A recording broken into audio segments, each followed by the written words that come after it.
Student, स्वागत है आपको एक बार फिर से आपके अपने यूट्यूब चैनल रस्तोगी कोचिंग में। आज के इस वीडियो में क्लास 12 के भौतिक विज्ञान अभ्यास 1 में आज हम लोग पढ़ेंगे वैद्युत विभव क्या होता है, वैद्युत विभवांतर क्या होता है और वैद्युत विभव और वैद्युत विभवांतर में जो है मात्रक और इसका बीमा क्या क्या होते हैं आज के इस वीडियो में बताया जाएगा। तो आप सभी विद्यार्थी इसे अपने कॉपी में नोट भी करते चलिएगा। तो सबसे पहले जो है हेडिंग को नोट कर लेंगे वैद्युत विभव। अगर वैद्युत विभव की परिभाषा आपको याद है तो वैद्युत विभवांतर की परिभाषा आप सभी विद्यार्थी बना सकते हैं, सिर्फ एक शब्द को हटाया जाएगा। तो यहाँ वैद्युत विभव की परिभाषा क्या रहेगा, पहले परिभाषा को यहाँ लिख लिया जाए। तो लिखेंगे एकांक धनावेश को, एकांक परिभाषा को जो है साथ में आप सभी विद्यार्थी अपने कॉपी में जरूर नोट करते चलिए। तो एकांक धनावेश को, एकांक धनावेश को अनंत से, ध्यान देना यही शब्द को जो है अनंत इसमें लगाना है और अगले वाले में जो है अनंत शब्द नहीं लगाना है। तो क्या लिखेंगे, एकांक धनावेश को अनंत से, क्या लिखेंगे, अनंत से वैद्युत क्षेत्र में, वैद्युत क्षेत्र में, वैद्युत क्षेत्र के, वैद्युत क्षेत्र के किसी बिंदु पर, किसी बिंदु, किसी बिंदु, किसी बिंदु तक लाने में, किसी बिंदु तक लाने में, लाने में किए गए कार्य को, लाने में किए गए कार्य को, किए गए कार्य को, कार्य को वैद्युत विभव कहते हैं, को वैद्युत विभव कहते हैं, विभव कहते हैं। इसे, इसे भी से प्रदर्शित करते हैं, इसे भी से प्रदर्शित करते हैं, भी से प्रदर्शित करते हैं। कितना आसान है।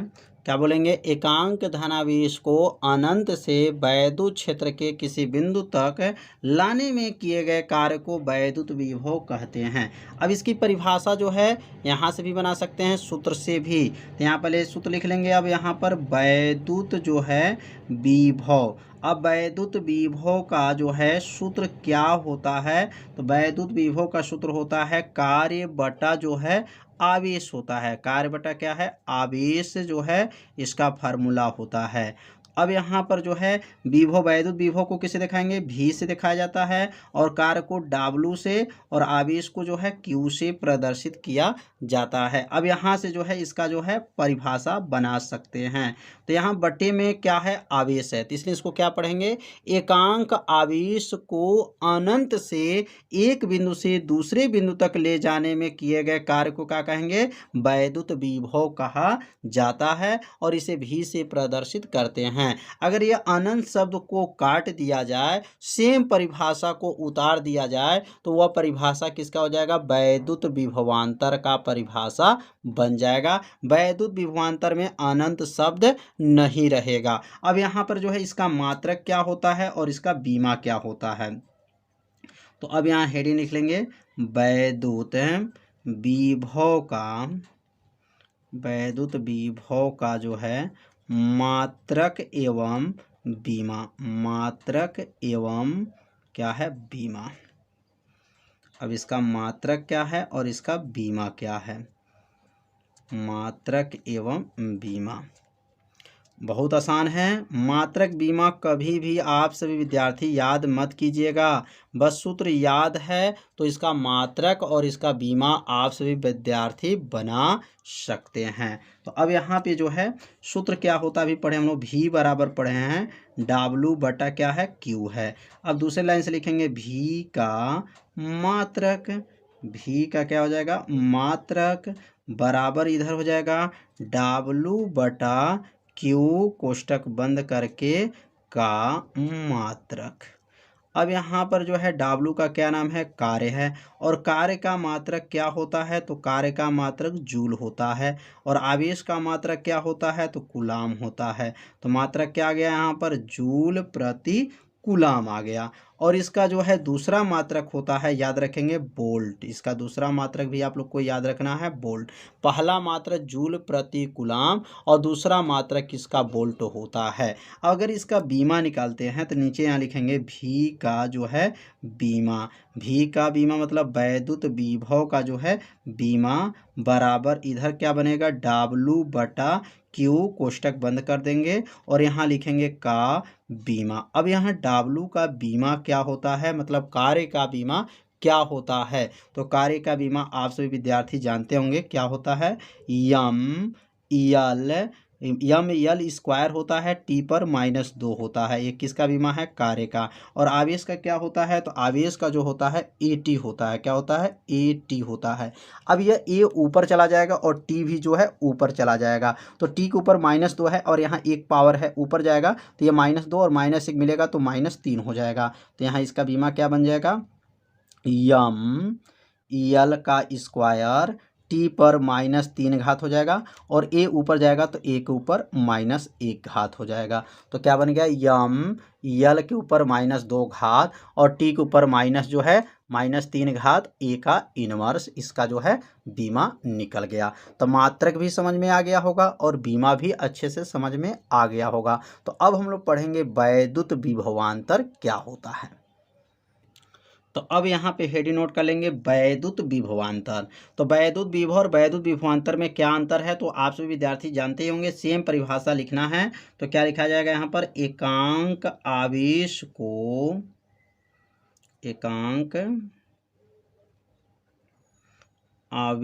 को एक बिंदु से दूसरे बिंदु तक, एक बिंदु से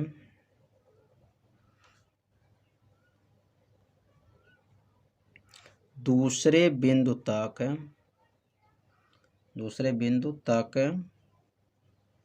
ले जाने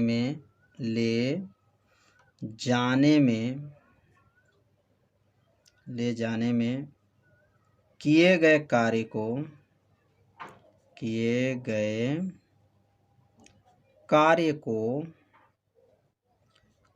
को वैद्युत विभवांतर कहते हैं।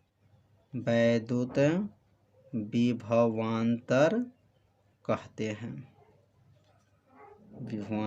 कहते हैं। इसे भी से प्रदर्शित करते हैं।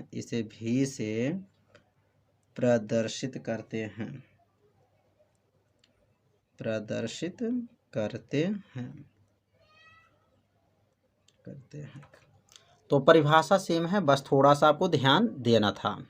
अब यहाँ पे इसका सूत्र लिख लेंगे। इसका सूत्र क्या होता है, तो यहाँ लिखेंगे अर्थात, और अर्थात के नीचे कामा दे देंगे और कामा के नीचे जो है इसका सूत्र लिखेंगे, वैद्युत विभवांतर बराबर क्या सूत्र होता है, तो कार्य बटा आवेश। इसमें भी वही सूत्र होता है, कार्य बटा आवेश। विभवांतर को V से, कार्य को W से और आवेश को Q से। तो यहाँ V व क्या बन गया, W/Q हो गया। बस इसमें आपको याद रखना है कि इसमें जो है एकांक आवेश क्यों बोला गया है, क्योंकि आवेश जो है बटा में है, इसलिए एकांक आवेश इसको पढ़ा जाता है। तो एकांक आवेश को एक बिंदु से दूसरे बिंदु तक ले जाने में किए गए कार्य को क्या कहते हैं, वैद्युत विभवांतर कहते हैं। इसे भी से प्रदर्शित करते हैं। अब यहाँ पे जो है परिभाषा तो इसी सूत्र से बनाया गया है। तो परिभाषा को जो है आप सभी विद्यार्थी अपने कॉपी में जरूर इसको नोट कर लीजिए। अब हम लोग पढ़ेंगे वैद्युत विभवांतर का जो है मात्रक क्या होता है और इसका बीमा क्या होता है। तो हेडिंग नोट कर लेंगे अब, वैद्युत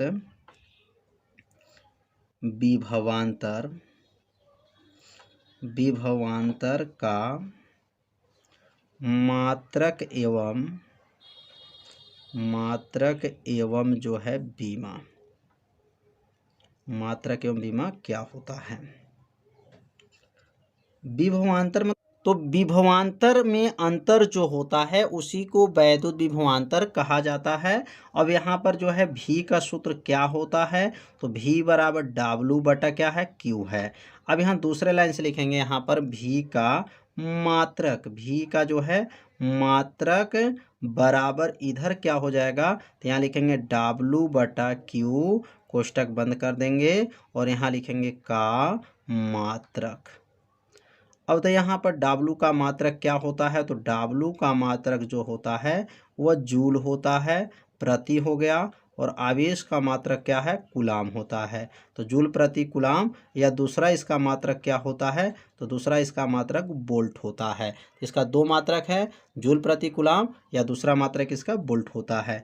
अब यहाँ लिखेंगे भी का जो है बीमा, भी का बीमा बराबर इधर क्या हो जाएगा, डब्लू बटा क्यू, कोष्टक बंद कर देंगे और यहाँ लिखेंगे का बीमा, का बीमा। तो यह जो बीमा है यम एल स्क्वायर टी पे -2, यह किसका बीमा है, तो यह कार्य का बीमा है, बटा हो जाएगा। और आवेश का क्या होता है, तो आवेश का ए टी होता है।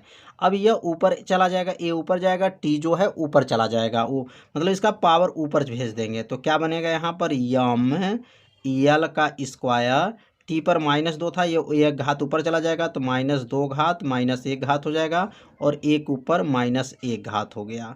अब अगला क्या बन जाएगा, अगला बनेगा यम एल स्क्वायर, टी पर -2 -1 मिल करके -3, ए के ऊपर -1 हो जाएगा।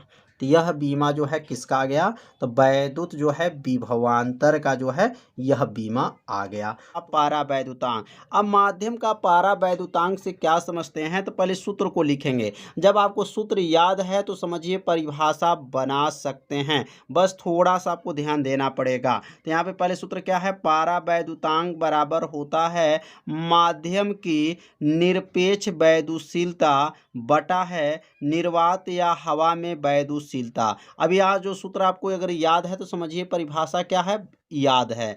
अब यहाँ पे पारा वैद्युतांक को किससे प्रदर्शित करेंगे, तो पारा वैद्युतांक को के से प्रदर्शित करते हैं, और माध्यम के निरपेक्ष वैद्युशीलता को अपसाइलम से, किसे, अपसाइलम से, अनिर्वात या हवा में वैद्युशीलता को अपसाइलम 0 भी कह सकते हैं या अपसाइलम नॉट भी कह सकते हैं। अब इसकी परिभाषा कैसे बनेगा, तो पहले जो है ऊपर वाला के नाम लेंगे और कहेंगे, और नीचे वाला के नाम लेकर के अनुपात, ये बटा को अनुपात कहा जाता है। तो कैसे परिभाषा लिख सकते हैं, किसी माध्यम की निरपेक्ष वैद्युशीलता और निर्वात या हवा में वैद्युशीलता के अनुपात को पारा वैद्युतांक कहते हैं, इसे के से प्रदर्शित करते हैं। कितना आसान है, परिभाषा इसी में छिपा हुआ है, बस बनाना सीखना है कैसे परिभाषा बनेगा।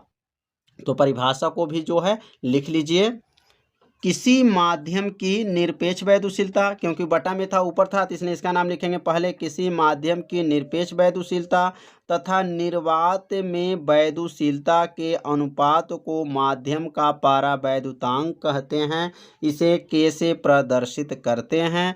यह मात्रकहीन तथा बीमाहीन राशि है। मतलब क्यों है, क्योंकि अपसाइलम भी ऊपर है और अपसाइलम 0 है। तो जब अपसाइलम का जो मात्रक होगा और अपसाइलम 0 का मात्रक सेम होगा, दोनों का मात्रक जो है कट जाएगा, इसलिए जो है यह मात्रकहीन तथा क्या है, बीमाहीन राशि है। तो परिभाषा बहुत ही इजी है, बस सूत्र आपको याद है तो परिभाषा खुद बना सकते हैं। तो पहले सूत्र को जो है आप सभी विद्यार्थी याद रखिए, सूत्र याद तो परिभाषा याद। अब अगला जो हेडिंग होगा वैद्युत क्षेत्र जो है, इलेक्ट्रिक एरिया इसको बोलते हैं।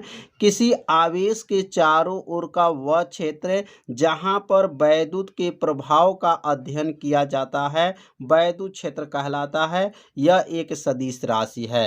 तो वैद्युत के जो है मतलब वैद्युत मतलब आवेश के चारों ओर का वह क्षेत्र रहेगा जहां पर वैद्युत के प्रभाव का अध्ययन किया जाता है, वैद्युत क्षेत्र जो है कहलाता है, और यह जो है सदिश राशि होता है। तो वैद्युत क्षेत्र की परिभाषा भी बहुत इजी है, इसे 2 बार पढ़िएगा, परिभाषा क्या होगा याद हो जाएगा। अब हम लोग पढ़ेंगे वैद्युत बल रेखाएं क्या होते हैं। यह प्रश्न कई बार बोर्ड की परीक्षा में आ चुका है।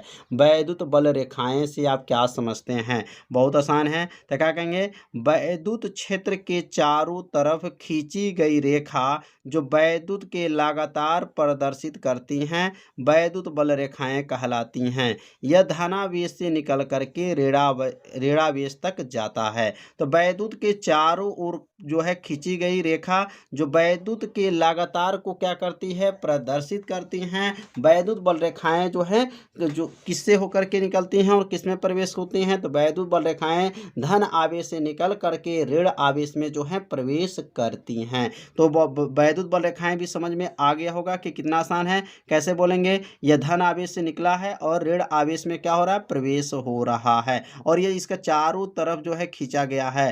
तो परिभाषा को जो है आप सभी विद्यार्थी शॉर्ट स्क्रीन ले लीजिए या अपने कॉपी में से जरूर नोट कर लीजिए। इसे 2 बार पढ़िए, आपको परिभाषा क्या होगा, याद हो जाएगा। अब हम लोग पढ़ेंगे वैद्युत बल रेखाएं का गुण क्या होता है। तो अब हेडिंग लिख लेंगे वैद्युत बल रेखाएं के गुण। वैद्युत बल रेखाएं के गुण क्या होते हैं। तो पहला वैद्युत बल रेखाएं का गुण क्या होता है, यह धनावेश से चलकर ऋणावेश पर समाप्त हो जाती है। मतलब धन आवेश से निकलती हैं और ऋण आवेश पे जाकर के क्या हो जाती हैं, समाप्त हो जाती हैं। कितना आसान है। पहला क्या बोलेंगे, यह धनावेश से चल करके मतलब धनावेश से निकलती हैं और चल करके किसमें, ऋण आवेश पर क्या हो जाती हैं, समाप्त हो जाती हैं। दूसरा है, यह रेखाएं खींची गई लचकदार डोरी के तरह सिकुड़ने का प्रयास करती हैं। मतलब ये जो रेखाएं जो खींचा जाता है वह लचकदार डोरी के तरह जो है सिकुड़ने का प्रयास करती हैं। इसी कारण विपरीत आवेश में आकर्षण होते हैं। जब विपरीत आवेश रहता है मतलब अलग अलग आवेश रहता है, प्लस माइनस चिन्ह रहता है, उसके लिए क्या होता है, आकर्षण होते हैं। विपरीत आवेशों में क्या होते हैं, आकर्षण होती हैं।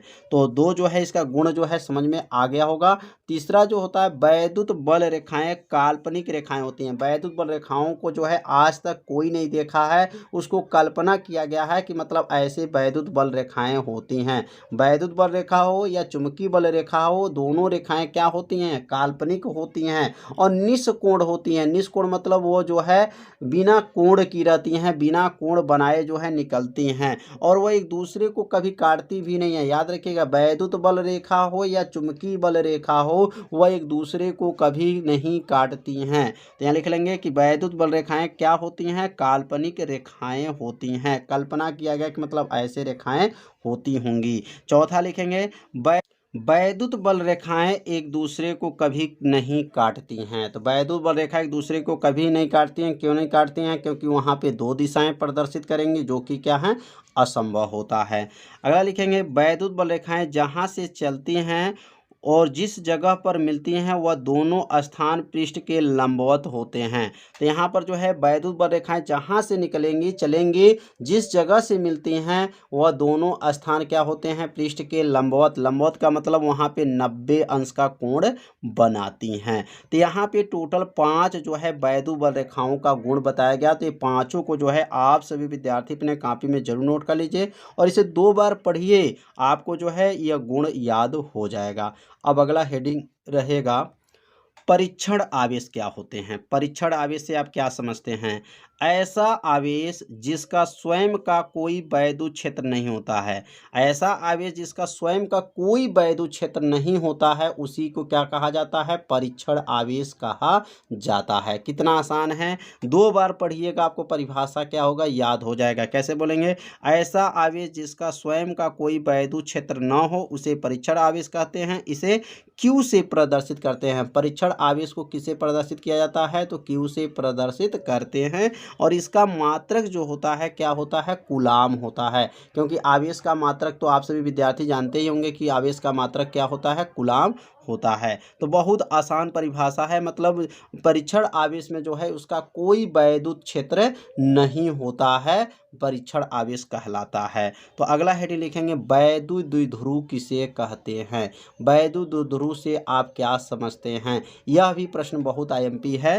तो वैद्युत द्विध्रुव किसे कहेंगे, तो कहेंगे वैद्युत द्विध्रुव वह निकाय है जिसमें 2 बराबर परंतु विपरीत आवेश अल्प दूरी पर स्थित स्थित होते हैं वैद्युत द्विध्रुव कहलाते हैं। तो वैद्युत द्विध्रुव में वह निकाय होते हैं जिसमें दो बराबर मतलब दोनों बराबर रहेगा परंतु वह आवेश क्या होंगे विपरीत रहेंगे, एक प्लस रहेगा तो एक माइनस रहता है और अल्प दूरी पर मतलब कुछ दूरी पर जो है स्थित होते हैं उसी को वैद्युत द्विध्रुव कहा जाता है। जैसे यहाँ पर HCl देख रहे हैं तो HCl पे H पे क्या होता है प्लस चार्ज होता है और Cl पे जो होता है वो माइनस चार्ज होता है। प्लस चार्ज का मतलब कि ये वह इलेक्ट्रॉन को देता है, Cl के ऊपर माइनस इसका मतलब इलेक्ट्रॉन को लेता है। यहाँ पर जो है HCl का जो है बनाया गया जैसे H2O का है तो H के ऊपर प्लस होता है और OH के ऊपर क्या होता है माइनस होता है। तो यहाँ पर जो है इलेक्ट्रॉन को त्याग किया है और ये इलेक्ट्रॉन को क्या किया है ग्रहण किया है। तो वैद्युत द्विध्रुव पे आवेश देखिए बराबर है प्लस है तो माइनस लेकिन विपरीत है, क्या है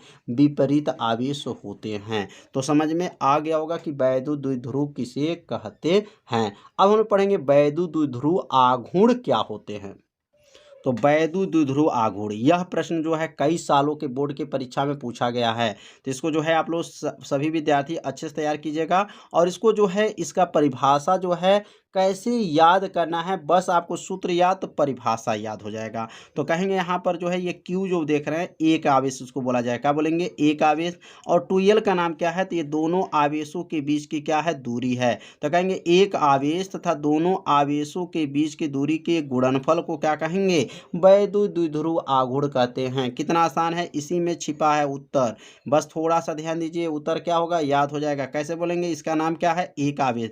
यहाँ पे देखिए दो आवेश है लेकिन इसमें से एक आवेश को लेंगे। 2L का नाम क्या है दोनों आवेशों के बीच की दूरी है कि गुणनफल को वैद्युत द्विध्रुव आघूर्ण कहा जाता है। तो यहाँ लिख लेंगे वैद्युत द्विध्रुव के किसी एक आवेश तथा उसके दोनों आवेशों के बीच के दूरी के गुणनफल को वैद्युत द्विध्रुव आघूर्ण कहते हैं, इसे P से प्रदर्शित करते हैं। तो यहाँ पर इसकी परिभाषा इसी से यह बनाया गया है, एक प्लस आवेश है और एक जो है माइनस आवेश है और दोनों आवेशों के बीच की दूरी क्या है 2L है। तो यहाँ पर जो सूत्र बना P बराबर Q गुणे 2L, मैंने Q का नाम पहला आवेश, 2L का मतलब दोनों आवेशों के बीच की दूरी है। परिभाषा इसी में छिपा है, बनाना जो है सीख लीजिए। अगला हेडिंग होगा वैद्युत द्विध्रुव आघूर्ण का जो है मात्रक क्या होता है और इसका बीमा क्या होता है। तो सबसे पहले उसका फार्मूला लिखना पड़ेगा, P बराबर जो है Q गुणे क्या होता है 2L होता है। अब दूसरी लाइन से लिखेंगे P का मात्रक क्या होगा P का मात्रक, इधर क्या बन जाएगा Q गुणे 2L का मात्रक। अब देखिए Q का नाम तो आपसे विद्यार्थी जानते होंगे, Q का नाम जो है आवेश होता है और आवेश का मात्रक क्या होता है तो आवेश का मात्रक कूलाम होता है। तो यहाँ कूलाम हो गया। 2 मतलब 2 का जो है ये मात्रक नहीं होगा, ये अंक का जो है मात्रक नहीं होता है। और L का नाम क्या है लंबाई है, तो लंबाई किससे नापते हैं तो मीटर से नापते हैं। तो क्या बन गया कूलाम मीटर हो गया। कितना आसान है, कूलाम, Q से कूलाम और ये L से क्या हो जाएगा लंबाई है तो लंबाई से क्या बन गया मीटर हो गया। तो वैद्युत द्विध्रुव आघूर्ण का मात्रक क्या आ गया कूलाम मीटर आ गया। अब दूसरी लाइन से लिखेंगे P का बीमा। अब P का बीमा बराबर क्या बनेगा Q गुणे 2L का बीमा। अब Q का बीमा क्या होता है तो Q का बीमा जो है बताया गया है, पिछले वीडियो में भी बताया गया था, फर्स्ट वीडियो में भी बताया गया था। आवेश क्या है, आवेश कितने प्रकार के होते हैं, आवेश का मात्रक क्या होता है। यदि उस भाग का वीडियो आप सभी विद्यार्थी नहीं देखे होंगे तो प्लेलिस्ट में वीडियो है, वहां से जाकर के उस भाग का वीडियो आप सभी विद्यार्थी जरूर देख लीजिए। तो यहाँ आवेश का बीमा क्या होता है तो AT होता है, क्या होता है AT। अब A कहाँ से आ गया, क्योंकि आवेश वाला सूत्र होता है धारा गुणे समय होता है, इसमें धारा का A होता है समय का T होता है, तो AT हो गया। ये दो जो देख रहे हैं इसका अंक का जो है बीमा नहीं होता है। अब लंबाई का बीमा क्या होता है तो लंबाई का बीमा जो है L होता है। अब ये दोनों को जब मिलाएंगे तो क्या बनेगा ATL हो जाएगा, क्या बनेगा ATL। अब बताइए ATL जो है किसका ये बीमा आ गया तो वैद्युत द्विध्रुव आघूर्ण का जो है यह बीमा आ गया। तो समझ में आ गया होगा कि आज का पढ़ाई क्या क्या हुआ, वैद्युत बल रेखा क्या है, वैद्युत बल रेखाओं का गुण क्या है, वैद्युत द्विध्रुव क्या थे, वैद्युत द्विध्रुव आघूर्ण से क्या समझते हैं, इसका मात्रक क्या है, इसके बीमा क्या है, आज के इस वीडियो में बताया गया। तो आज के वीडियो कैसा लगा आप सभी विद्यार्थी जरूर कमेंट कीजिए, वीडियो को लाइक कर दीजिए और चैनल पे यदि आप पहली बार आए होंगे तो चैनल को सब्सक्राइब जरूर कर लीजिए, क्योंकि इस जो है इस चैनल पर एकदम सरल भाषा में आपको फिजिक्स, केमिस्ट्री, मैथ बताया जाता है। तो मिलते हैं अब अगले भाग में, तब तक के लिए सभी विद्यार्थियों को नमस्कार।